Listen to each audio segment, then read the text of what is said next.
Assalamualaikum. In this video, I'll show you how to install the numpy in Windows 11 machine.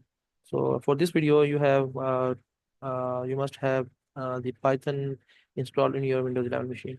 So if you don't have install the Python in your machine, you first have to install that, and I'll drop the video of how to install the Python in your Windows 11 machine in the comment section.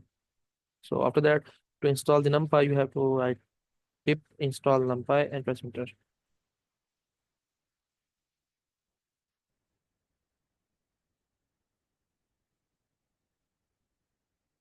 So you can see in my case, the numpy is already installed. You just check in my settings and verify that the numpy is already installed in this system.